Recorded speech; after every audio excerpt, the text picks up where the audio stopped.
பேரரசர் பெரும்பிடுகு முத்தரையர் சூரன்மாறன் பேரப்பிள்ளைகளே, திருநியமம் சப்தக்கன்னியர் மாகாளத்து காலாப்பிடாரி போருக்கு செல்லுகின்ற போதே பேரரசருக்கு வாகைப்பூச்சூட வரம் கொடுத்த தெய்வம். ஆதலால் தான் அவர் 16க்கும் மேற்பட்ட போர்க்களை வெற்றி பெற்றார் என்று இன்றைக்கு நாம் வரலாறு.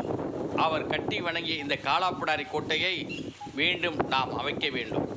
அதன் வழியில் பேரரசருக்கு வரம் கொடுத்த தெய்வம் எங்களுக்கும் வரம் கொடுக்குமா என்று அந்த தாயிடம் பணிந்து துணிந்து இன்றைக்கு வணங்கி இன்றைக்கு பேரரசர் பெரும்பிடுகு முத்தரையர் சூரன்மாறனுக்கு தபால் தலை வெளியிட அரசாணையை நாம் பெற்றிருக்கின்றோம். அந்த அரசாணையை காலாப்பிடாரி திருவடியிலே வணங்கி வைத்திருக்கின்றோம். இங்கே காணொலியிலே அங்கே காவல்காரன் புத்தகத்து அருகிலே அந்த அரசாணையை நாம் வைத்திருக்கின்றோம். 7,36,100 ரூபாயை நாம் மத்திய அரசு தபால் துறைக்கு தொகையை கட்டியவுடன் வெளியீட்டு விழா தேதியை அவர்கள் அறிவிக்க இருக்கின்றார்கள். அதற்கான நன்கொடையை பேரரசர் பேரப்பிள்ளைகளாகிய நீங்கள் தான் தர வேண்டும்.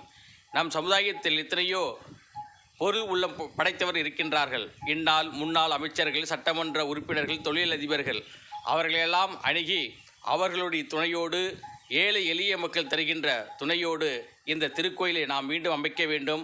அதற்கு முன்பாக பேரரசர் பெரும்பிடுகு முத்தரையர் சூரன்மாறனுடைய தபால் தலையை மிக எழுச்சியாக, உறுதியாக, ஒற்றுமையோடு நாம் வெளியிட வேண்டும். அதற்கெல்லாம் நீங்கள் ஆலோசனை தர வேண்டும். உங்கள் ஆலோசனையோடு அந்த விழாவினை நடத்துவோம். எல்லோரும் ஒத்துழைப்பு தாருங்கள்.